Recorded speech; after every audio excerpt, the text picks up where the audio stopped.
लूका रचित सुसमाचार 13वां अध्याय।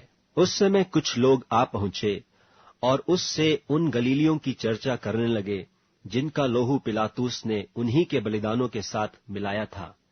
यह सुन उसने उनसे उत्तर में यह कहा, क्या तुम समझते हो कि ये गलीली और सब गलीलियों से पापी थे कि उन पर ऐसी विपत्ति पड़ी? मैं तुमसे कहता हूं कि नहीं, परंतु यदि तुम मन न फिराओगे तो तुम सब भी इसी रीति से नाश होगे। या क्या तुम समझते हो कि वे 18 जन जिन पर शीलोह का गुम्मट गिरा और वे दबकर मर गए, यरूशलेम के और सब रहने वालों से अधिक अपराधी थे? मैं तुमसे कहता हूं कि नहीं, परंतु यदि तुम मन न फिराओगे तो तुम भी सब इसी रीति से नाश होगे। फिर उसने यह दृष्टांत भी कहा कि किसी की अंगूर की बारी में एक अंजीर का पेड़ लगा हुआ था। वह उसमें फल ढूंढने आया, परंतु न पाया। तब उसने बारी के रखवाले से कहा, देख, 3 वर्ष से मैं इस अंजीर के पेड़ में फल ढूंढने आता हूं, परंतु नहीं पाता। इसे काट डाल कि यह भूमि को भी क्यों रोके रहे। उसने उसको उत्तर दिया कि हे स्वामी, इसे इस वर्ष तो और रहने दे कि मैं इसके चारों ओर खोदकर खाद डालूं, सो आगे को फले तो भला, नहीं तो उसे काट डालना।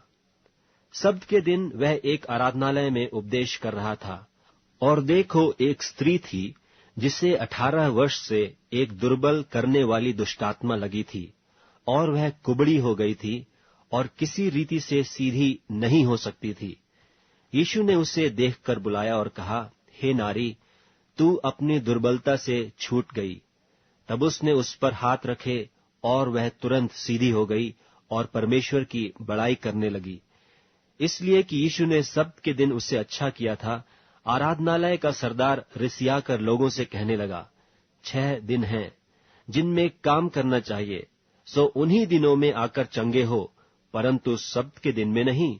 यह सुनकर प्रभु ने उत्तर देकर कहा, हे कपटियों, क्या सब्त के दिन तुम में से हर एक अपने बैल या गधे को थान से खोलकर पानी पिलाने नहीं ले जाता? और क्या उचित न था कि यह स्त्री जो इब्राहिम की बेटी है, जिसे शैतान ने 18 वर्ष से बांध रखा था, सब्त के दिन इस बंधन से छुड़ाई जाती? जब उसने ये बातें कहीं तो उसके सब विरोधी लज्जित हो गए, और सारी भीड़ उन महिमा के कामों से जो वह करता था आनंदित हुई। फिर उसने कहा, परमेश्वर का राज्य किसके समान है, और मैं उसकी उपमा किससे दूं? वह राई के एक दाने के समान है, जिसे किसी मनुष्य ने लेकर अपनी बारी में बोया, और वह बढ़कर पेड़ हो गया, और आकाश के पक्षियों ने उसकी डालियों पर बसेरा किया। उसने फिर कहा, मैं परमेश्वर के राज्य की उपमा किससे दूं? वह खमीर के समान है, जिसको किसी स्त्री ने लेकर 3 पसेरी आटे में मिलाया, और होते होते सब आटा खमीर हो गया।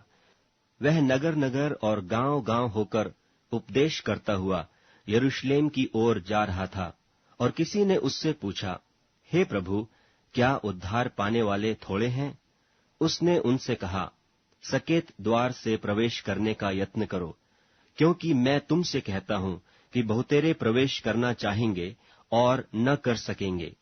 जब घर का स्वामी उठकर द्वार बंद कर चुका हो और तुम बाहर खड़े हुए द्वार खटखटाकर कहने लगो, हे प्रभु, हमारे लिए खोल दे, और वह उत्तर दे कि मैं तुम्हें नहीं जानता, तुम कहाँ के हो?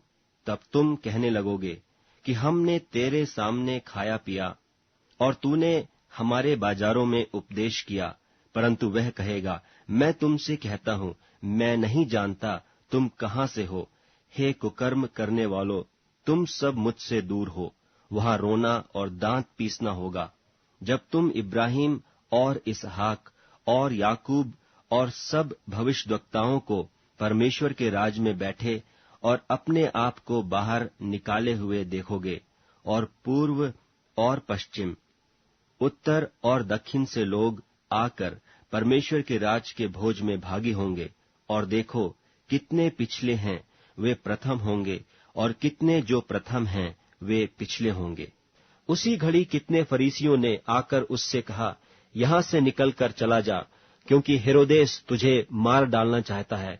उसने उनसे कहा, जाकर उस लोमड़ी से कह दो कि देख, मैं आज और कल दुष्टात्माओं को निकालता और बीमारों को चंगा करता हूं, और तीसरे दिन पूरा करूंगा। तो भी मुझे आज और कल और परसों चलना अवश्य है, क्योंकि हो नहीं सकता कि कोई भविष्यद्वक्ता यरूशलेम के बाहर मारा जाए। हे यरूशलेम, हे यरूशलेम, तू जो भविष्यद्वक्ताओं को मार डालती है और जो तेरे पास भेजे गए उन्हें पत्थरवाह करती है, कितनी ही बार मैंने यह चाहा कि जैसे मुर्गी अपने बच्चों को अपने पंखों के नीचे इकट्ठे करती है, वैसे ही मैं भी तेरे बालकों को इकट्ठे करूं, पर तुमने यह न चाहा। देखो, तुम्हारा घर तुम्हारे लिए उजाड़ छोड़ा जाता है, और मैं तुमसे कहता हूं, जब तक तुम न कहोगे कि धन्य है वह जो प्रभु के नाम से आता है, तब तक तुम मुझे फिर कभी न देखोगे।